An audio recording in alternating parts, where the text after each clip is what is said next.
Imagine for a moment that you're standing in front of a mirror, a huge wall-sized mirror, like in a gym or dance studio. Mm-hmm.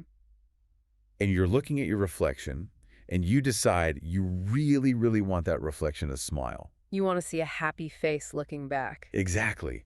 But here's the thing. You're not smiling. You're frowning.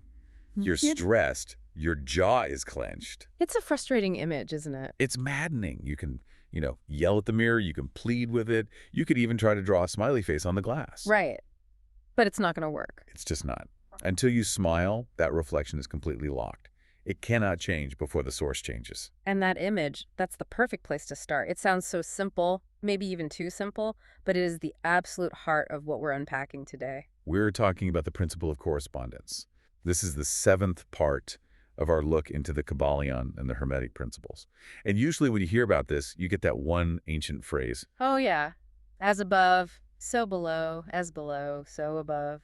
Right. And for so many people, myself included, when I first heard it, that just sounds like, well, a mysticism. It sounds like something from a dusty old scroll, not for a modern life. I completely agree. And I think for a lot of people, that kind of phrasing is a barrier. It makes them think this is about planets affecting their finances or something. Mm-hmm. But our mission today is to take that phrase and just drag it down from the clouds. We want to strip away the mystical language and look at the actual mechanics, because this isn't magic. It's a practical system for behavioral change. That's it. We're moving beyond above and below and really zeroing in on the translation that actually hits home for people. As within, so without. Mm-hmm. The idea that the external world, your results, your relationships, the chaos or the order you see around you is really just a printout. It's a lagging indicator of what's happening inside your own mind. That's the whole thesis. To change the printout, you have to go back and edit the original file. You have to change your face before the reflection can ever change. If this episode helps you, please hit like and subscribe for the next one. So let's unpack this a little. I think we need to define our terms, because correspondence is a word that gets thrown around a lot, but in plain English, it's actually a pretty logical concept. The sources define it as the mechanism where patterns just repeat themselves across different levels. The Kybalion calls it a master key. It says there's this harmony between all the planes of existence. Think about a fractal. You know those geometric shapes where if you zoom way, way in on a tiny little piece, it looks exactly the same as the whole big picture? Right. That is correspondence. Nature is absolutely full of this stuff. Like a coastline. From a satellite, it's jagged, and then from a plane, it's jagged, and then a rock on the beach has that same jagged pattern. Exactly. The pattern just repeats, macro to micro. Or a tree, the little twigs branch out in the same pattern as the big boughs, which is the same pattern as the roots underground. So that's the as above, so below part. The big universe, the macrocosm, reflecting the small universe, the microcosm. But we're really focusing on the personal level today. The within and without. Precisely. The core argument is that your external environment, the without, is constantly sort of arranging itself to match your internal environment, the within. And that's where it gets really challenging for people, because we're all trained to think it's the other way around. Oh, completely. We think, I'm stressed because my job is chaotic. Or I'm angry because of this traffic. Yeah. We feel like we're just victims of the without. But the principle of correspondence flips that script entirely. It suggests that maybe the chaos at work, it might be the reflection, that the internal state is actually the cause. Now that is a heavy idea to accept. And frankly, it can sound a bit like wishful thinking if we aren't careful. So we have to break down what internal state even means. It's not just, vibes. Not at all. And the source material here gives us a really clear, actionable structure. We're calling them the 4 inner levers. If you want to change that reflection in the mirror, you have to pull one of these 4 levers. Okay, so before we jump into the levers, I want to push on this a little bit. Is there any modern science to this? Or is this just pure philosophy? Oh, it is absolutely backed by modern neuroscience.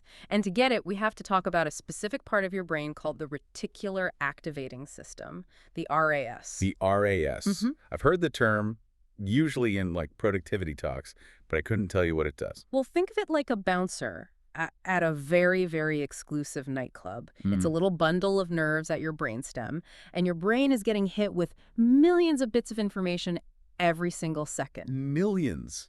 Every second. That's the estimate, yeah. The temperature of the air, the hum of your computer, the feeling of your shoes on your feet, all of it. If your conscious mind had to process all that, you'd short circuit. The bouncer, the RAS, decides what gets in. The bouncer decides what gets into the VIP section, which is your conscious awareness.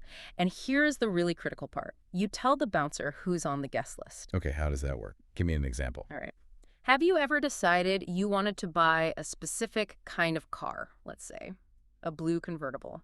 You've never really paid much attention to them before. But the moment you decide, I want a blue convertible, what happens on the road? You see them everywhere. Suddenly the whole world is full of blue convertibles. Exactly. Were they always there? Yeah, I guess so. They were always there. The without didn't change at all, but your within did. You put blue convertible on the guest list for your RAS. So now the bouncer lets them in. Now apply that same logic to something like offense or rudeness. Oh, okay. I see where this is going. If you wake up and your internal setting for the day is people are just so annoying, you've just told the bouncer to look for annoyance. And he's going to find it? He's going to let every impatient driver, every curt email, every sigh from a coworker right into your VIP section. And you will literally not even notice the person who held the door for you because they aren't on the list. That's kind of terrifying. It means we're constantly curating our own reality based on what we're looking for. That is lever number 1, inner attention. It's all about what you notice. You set the search parameters for your world. That is, as within, so without, in a very real neurological way. Okay, so that's the data filter. What about lever number 2? Inner self-talk. How does that fit in? This is all about what you attempt. We all have this running narrative in our heads, a constant monologue. I'm the kind of person who, or I'm just not very good at. Right. That internal story, it dictates the outer boundary of your actions. It's like one of those invisible fences for a dog. You can't see it, but you know not to cross it. That's a great way to put it. Or like a governor on an engine, the kind that physically stops a truck from going over a certain speed. Yeah, you can floor it, but the engine just cuts out. Your self-talk is that governor. We very, very rarely outperform our own self-assessment. If your inner story is, I am a disorganized person, then it doesn't matter how many productivity apps you download. That's the without.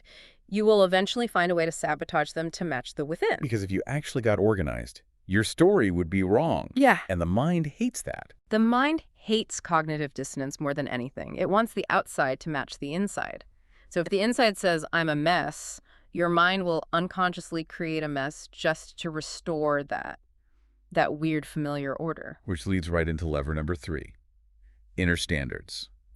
This is about what you tolerate. Mm-hmm. This is the thermostat analogy. Your life doesn't settle at the level of your goals or your wants. It settles at the level of your lowest acceptable standard. Explain the thermostat part.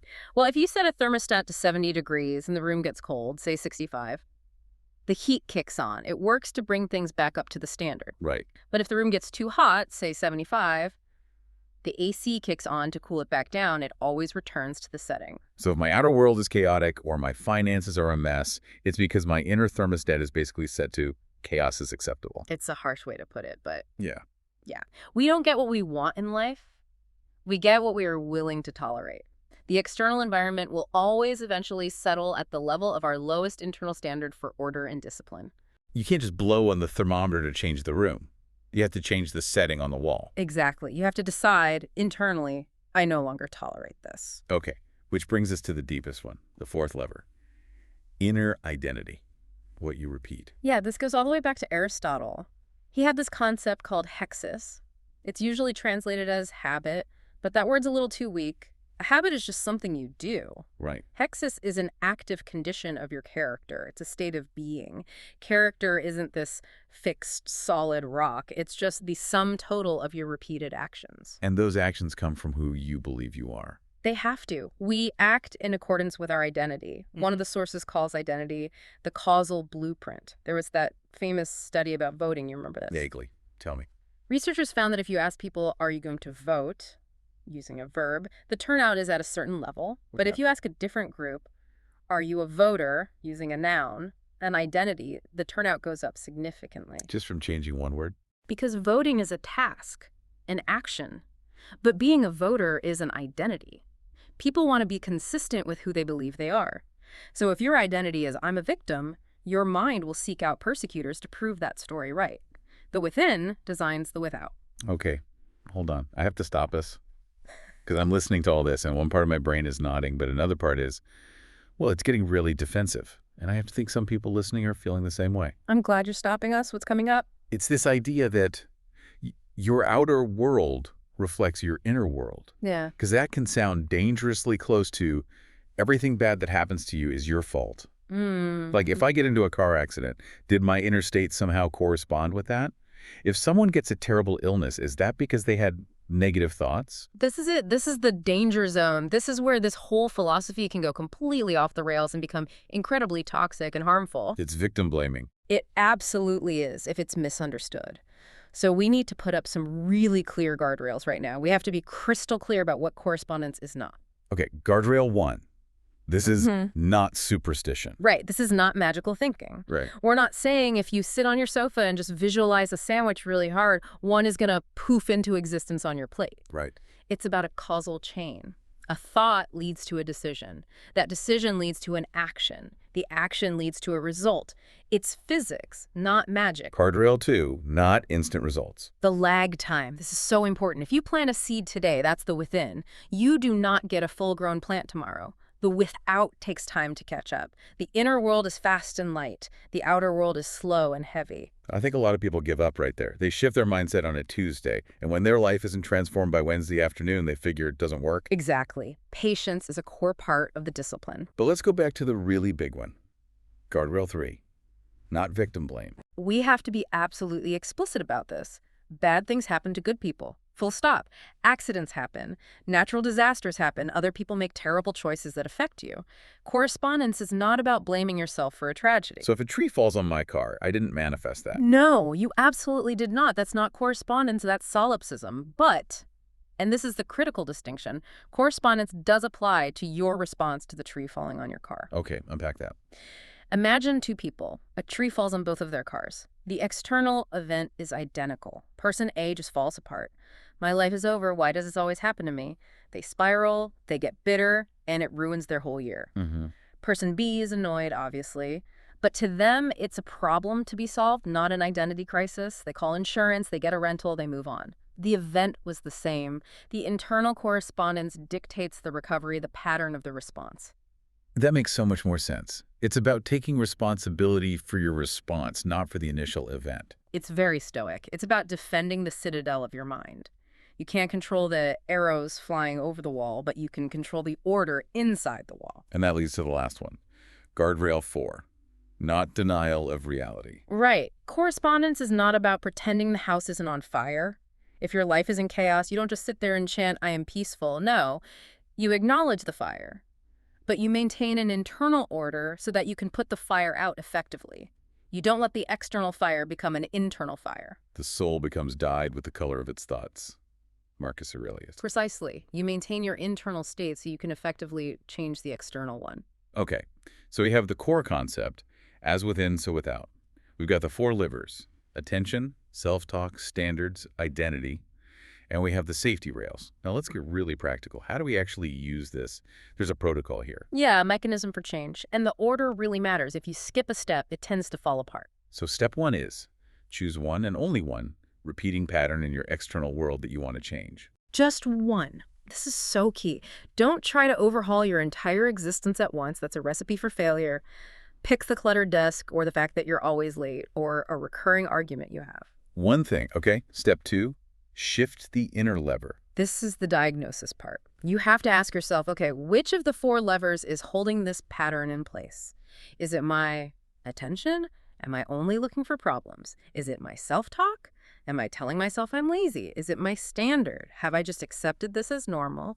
Or is it my identity? You have to find the internal anchor for the external problem. Exactly. And then step 3. This is my favorite. Prove it with one aligned action. Yes. This is non-negotiable. You cannot just think your way to a new reality. The mind doesn't believe promises, it believes evidence. Action is the bridge between the inner world and the outer world. So don't just promise you'll be more organized. Do something. Organize one single drawer right now. That small action sends a massive signal back to your identity that says, hey, look, we're the kind of person who does this now. And finally, step 4 is to repeat until it's stable. That's the Aristotelian hexis. You forge the new pattern through repetition, giving the without enough time to catch up and reflect the new reality back to you. Let's make this concrete with those examples. We have 3. Work, relationships, and habits. Let's start with a chaotic work life. Okay, so the outer pattern is chaos. You're overwhelmed, your inbox is a disaster, you're missing deadlines. I think we all know that feeling. What's the diagnosis there? Which lever? It's usually a combination of scattered attention and a victim identity when it comes to time. The self-talk is, I have no control, or there's just too much to do. You're reacting to everything instead of acting on your priorities. So the shift, step 2, would be? You shift the inner standard. You decide internally, I do not tolerate a scattered workday. I am a person who works with focus. You're changing that thermostat setting from chaos to order. And the proof action, step 3. Something very small and concrete. Close every single tab on your computer except one. Turn your phone notifications off. Set a timer for 20 minutes and just work on that one single task. Yeah. Just one. You're proving to your own mind that you can, in fact, control your attention. And the result, over time. The external chaos starts to recede because the internal focus is sharpening. The outer world corresponds to your new, higher standard. I love that. Okay, example 2. Relationships. This is a big one. The mirror is so clear in relationships. Yeah, that's the ultimate mirror, really. So the outer pattern is constant conflict, maybe defensiveness. Yeah. You say something, your partner snaps back. That kind of vibe. The diagnosis there is often an internal defensive tone. It's your attention and your self-talk. You're entering conversations expecting a fight, so your RAS is primed to find one. You're looking for the eye roll, the sigh. You'll find it even if it's not there. You interpret a neutral question as an attack, so the shift is to move from judgment to curiosity. You change the inner search parameter from find the threat to find the connection. And the proof action for that. Ask a sincere question. Instead of defending yourself, just stop and ask, hey, can you help me understand what you mean by that? And actually listen to the answer. Simple, but not easy. No.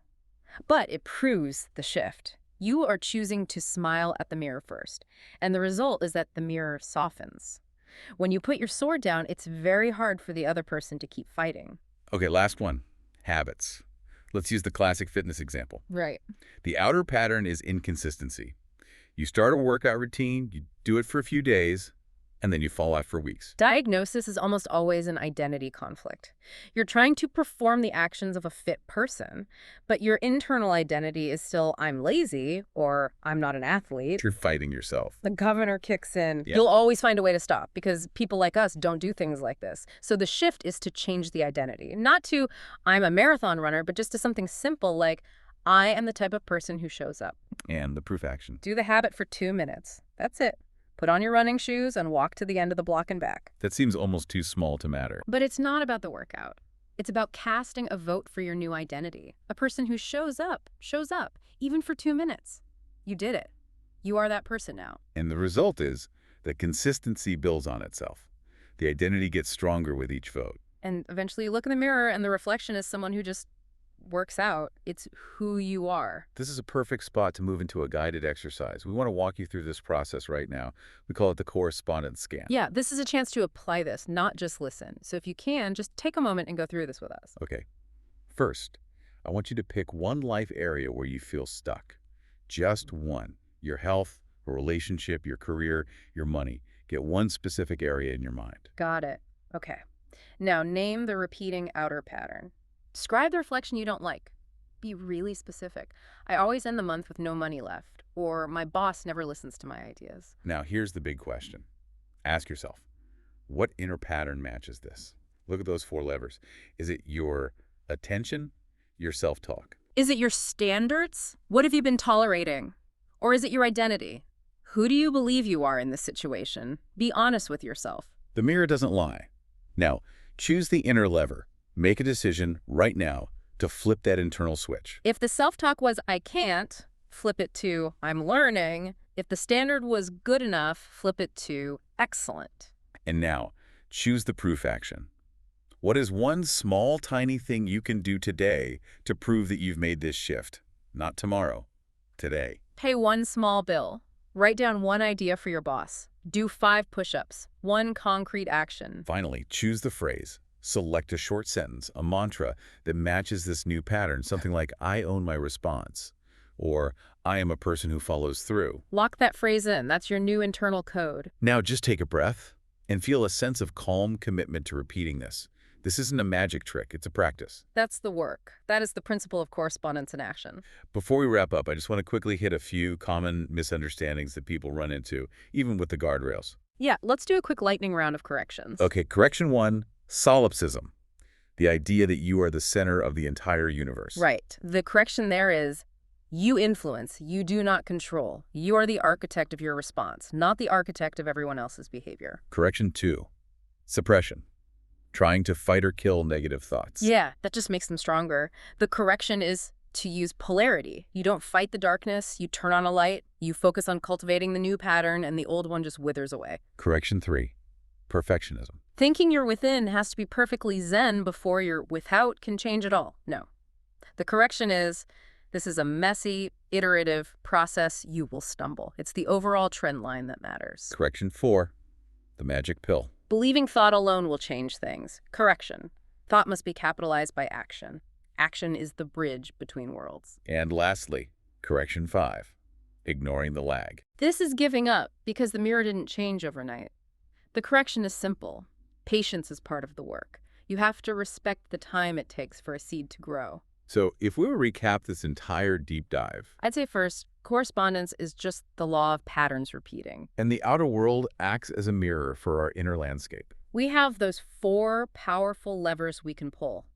Our attention, our self-talk, our standards, and our identity. We have to be so careful to avoid the traps of superstition and especially victim blaming.